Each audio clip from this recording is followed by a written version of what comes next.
Murder case के बारे में। ये वारदात हुई थी 2010 अक्टूबर के महीने में। जगह नई दिल्ली पहाड़गंज एरिया, होटल महाराजा कैसल।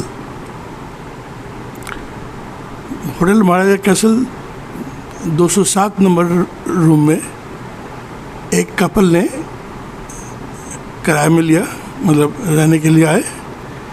तो नाम लिखाया एज हस्बैंड वाइफ। उन्होंने विनोद एंड नेहा के नाम से रूम बुक किया। अब क्या होता, होटल रात को ये लोग रहे और सवेरे जैसे नेक्स्ट डे सवेरे जैसे रूम सर्विस का लड़का जाता है हर रूम में, रूम सर्विस वाले सुबह सुबह देखा कोई उठ नहीं रहा, बेल मारा 2-3 बार बेल, फिर 6 बजे 8 बजे, फिर 11 बजे तक, जब हुआ नहीं 12 बजे तक कोई दरवाज़ा खुला नहीं, तब रूम बॉय ने थोड़ा दरवाजे को थोड़ा ढकेलते ही दरवाज़ा खुल गया। अंदर से बंद नहीं था, लॉक नहीं था। तो और खोलते ही उनको नज़र में आया एक औरत लेटी हुई है बेड में, हाथ पाँव फैला के और आंखें खुली। तो देखते ही मालूम पड़ता है कि उसकी मौत हो चुकी है। तो सो नहीं रही थी, मौत हो चुकी है। तो जैसा होता है पुलिस को रिपोर्ट की गई, पुलिस आई, फ़ोटो वगैरह लिया गया फोरेंसिक वालों ने, और लाश को पोस्टमार्टम के लिए भेज दिया गया। पुलिस ने फिर तहकीकात शुरू की। तो पूरे कमरे की छानबीन की, लेकिन कुछ भी मिला, ऐसी कोई सबूत हाथ नहीं लगा सामान में या कोई, ताकि उनका शनाख्त किया जाए। तो फिर एड्रेस जो था, एड्रेस था अलीगढ़ का एड्रेस, राम गली कुछ, और एक फ़ोन नंबर दिया हुआ था। फ़ोन नंबर से क्या होता है, फ़ोन जैसे फ़ोन घुमाया तो कहा ये phone does not exist, this number does not exist, यानी उस नंबर का कोई मौजूद नहीं है।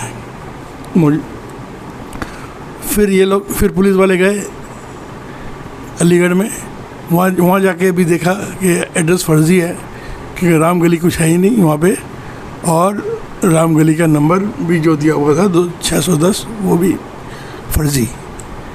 तो पुलिस को मालूम पड़ गया कि ये नाम भी फर्जी होगा, नेहा और विनोद। और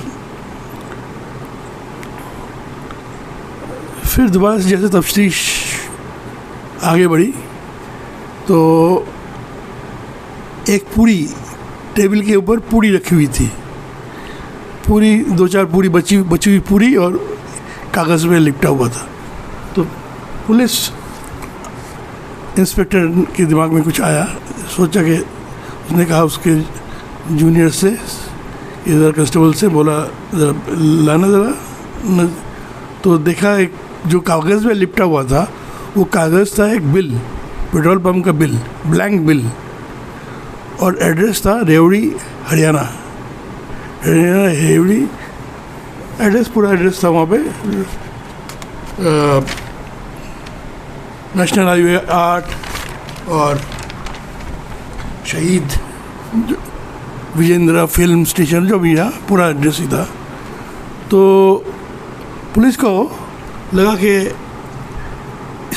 कोई सुराग की कोई रोशनी नज़र आई। तो वो लोग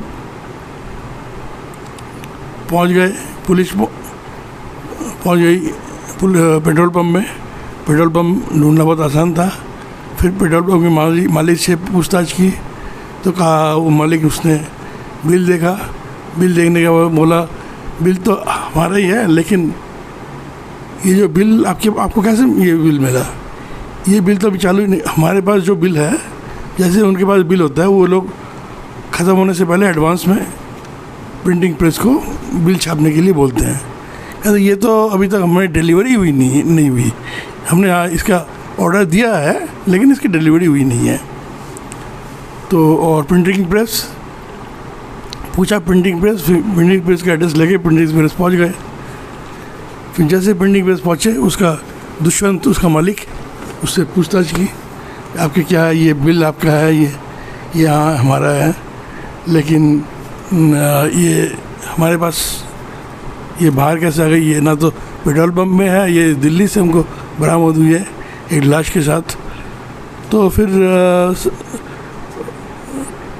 उसने कहा कि ये देखिए, ये जो बिल है, कभी ऐसा होता है कि ये जो एक्स्ट्रा बिल, 2-4 बिल, ये जो यहाँ के जो वर्कर है वो लोग रख लेते हैं अपने पास, हो सकता है किसी ने रख लिया होगा। तो सारे स्टाफ को बुलाया गया, तो सारे ही मौजूद थे। तो सबने कहा कि नहीं, हमने तो कोई ऐसा बिल लिया नहीं है, एक्स्ट्रा बिल घर में लिया नहीं है हमने, जो है यहीं पे है, ऑर्डर अभी सर्व करना बाकी है। फिर एक चौंकाने वाली बात नज़र आई कि एक स्टाफ उनमें से एब्सेंट है, 2-3 दिन से एब्सेंट है। फिर पूछा गया कि कैसे भाई, ये कैसे एब्सेंट है, कौन है ये? कहा कि एक प्रमोद नाम का एक स्टाफ है और वो 2-3 दिन से आ नहीं रहा है, उसने छुट्टी ली है बहन की शादी के लिए। तो पुलिस ने कहा बहन की शादी के लिए चलो, फिर पूछने का ये प्रमोद रहता कहाँ है? कहते नज़दीक में एक मकान में, किराए में मकान में रहता है। उसका कमरा खुलवाया, कमरे में जैसे दिखा कि हाँ बैचलर का क्वार्टर है और कोई ख़ास सामान है नहीं। तो फिर पुलिस को एक अजीब चीज़ नज़र आई कि उसी बिल के कुछ और बिल वहाँ पे पड़े थे, खाली ब्लैंक बिल, और पिछला बिल भी पड़े थे, और बाकी भी प्रिंटिंग के जितने होते हैं वहाँ भी एक्स्ट्रा बिल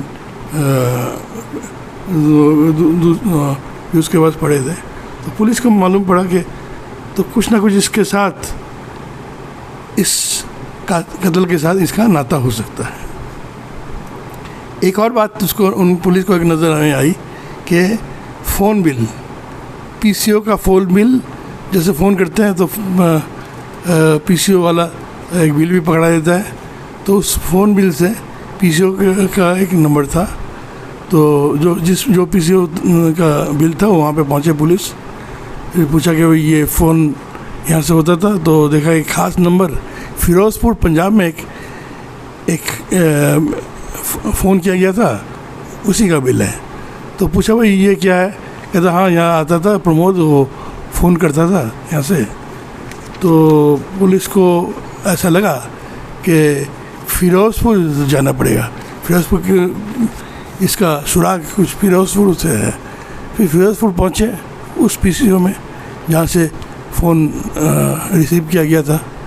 तो फिर पीसीओ वाला कहा हाँ ये तो ये इस नंबर से फ़ोन आता था हमारे यहाँ, तो और ये बगल में एक फैमिली रहती है, वही लोग आके बात करते थे। फ़ोन पे एक फ़ोन आता था कि फलाना 5 मिनट में बात कर रहा हूँ, फिर वो लोग आते थे, फिर 5 मिनट बाद फिर फ़ोन आता था। इससे पहले जैसे उस ज़माने में मोबाइल का, जिनके पास मोबाइल नहीं है इसी तरह से फ़ोन करते हैं। तो फिर कहा फैमिली कौन है फैमिली? तो वहाँ पे फिर मालूम पड़ा श्रीनिवास शर्मा की फैमिली है बगल में वो। तो श्रीनिवास शर्मा को बुलाया गया। तो श्रीनिवास शर्मा कहा हाँ ये तो ये फ़ोन आता था, लेकिन मैं तो नहीं जाता था, मेरी बीवी जाती थी, बीवी का फ़ोन आता था, वो बात करती थी। आपकी बीवी कहाँ है? तो बीवी का नाम क्या था? मेरी बीवी तो रेशमा है उसका नाम, वो कुछ दिनों से ये है नहीं, वो मुझे छोड़ के चली गई। छोड़ के चली गई, क्या बात है? फिर पुलिस को सख्ती से पेश आया। उस श्रीनिवास शर्मा से सोचा उसके साथ कुछ हो सकता है, उसने अपनी बीवी का कत्ल किया होगा। तो फिर उसने कहा कि ऐसी सी बात है कि हमारे यहाँ किराएदार हुआ करता था एक लड़का जिसका नाम प्रमोद, उसका मेरी बीवी के साथ एक नज़दीकियाँ भरी, तो नाजायज़ रिश्ता हो गया। एक दिन मैंने पकड़ लिया इन दोनों को। तो फिर मैंने गुस्से में आके मैंने बीवी के ऊपर बरसा और फिर प्रमोद के ऊपर भी बरसा और उसको घर से निकाल दिया। इसके बाद 2-4 रोज़ बाद फिर जैसे बीवी को इस बात को लेके बीवी के साथ झगड़ा होता था, तो फिर बीवी उसको छोड़ के चली गई। फिर उसने सोचा, पुलिस वाला ने कहा कि आपने बीवी छोड़ के चली गई, आपने मिसिंग डायरी नहीं किया। उसने कहा नहीं, ये तो इज्जत की बात है, तो मैंने किसी को बताया नहीं है, फैमिली की बात है। तो चली गई, तो मैंने सोचा चलो भला निकल गई, टूट गई, छुटकारा मिल गया। फिर पुलिस को फिर मालूम पड़ा कि कौन किराया था, क्या था, प्रमोद। फिर पुलिस को फिर मालूम पड़ा कि ये प्रमोद का कुछ इस कत्ल के साथ रिश्ता है। फिर जो है ना, फिर पुलिस जो है ना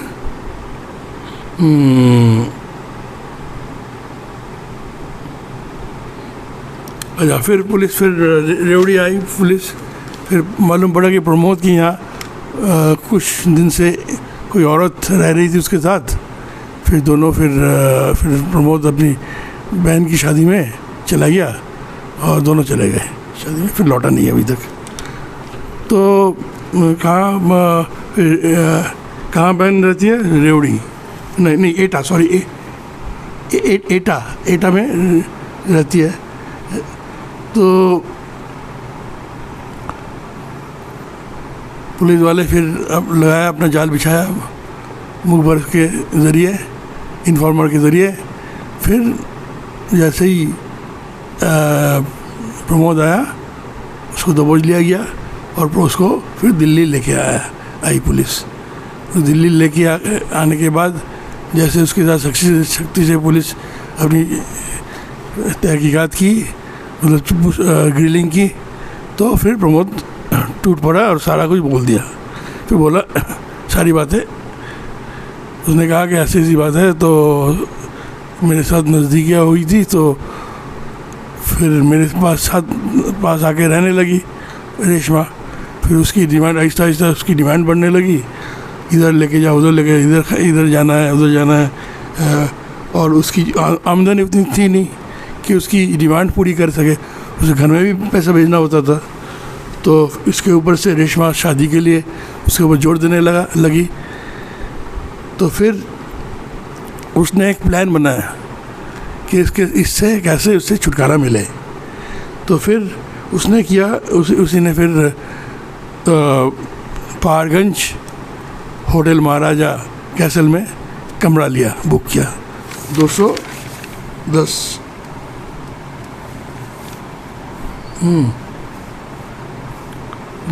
नंबर 207 नंबर रूम में कमरा लिया। और फिर देर रात को उसने तकिया के मुंह में दबा के तकिया से गला घोट दिया। और फिर सुबह का इंतज़ार किया। फिर बहुत सवेरे मैंने जैसे कहा, उसने सोचा कि सामान वगैरह लेके जाएगा तो लोग शक करेंगे। मैंने ऐसे कहा मैं वॉक के लिए जा रहा हूँ, सवेरे आ रहा हूँ थोड़ी देर में, और फिर वापस नहीं आया, लौटा। तो इस तरह से इस कत्ल का इस तफ्तीश का अंजाम हो गया है एक बिल के ज़रिए, एक ब्लैंक पेट्रोल पंप के बिल के ज़रिए एक तफ्तीश का अंजाम हो गया है, जहाँ पे ना तो कातिल का पता था, ना ही मखदूम का पता था, यानी डेड बॉडी की कोई शनाख्त हो रही थी। एक पुलिस अफसर इंस्पेक्टर जिसने अपना दिमाग लगा के पूरा केस का पूरा फैसला किया और कातिल तक पहुंच गया। और फिर अब केस कोर्ट में है। तो दोस्तों ये बात है, ये थी कहानी रेशमा मर्डर केस की। तो ये दोस्तों ये नाजायज़ रिश्ता जो है ये बहुत ख़तरनाक है। देखिए इसमें एक का तो मर्डर ही हो गया है, नाजायज़ रिश्ते में रेशमा का मर्डर हो गया और जो कातिल था वो भी सलाखों के पीछे। सो दोस्तों नाजायज़ रिश्ते से बच के रहना चाहिए, यही मेरा सुझाव है। और अपना ख्याल रखिए और थैंक्स फॉर वॉचिंग। अगर आपको इसका कंटेंट पसंद है तो लाइक कीजिए, शेयर कीजिए और सब्सक्राइब कीजिए।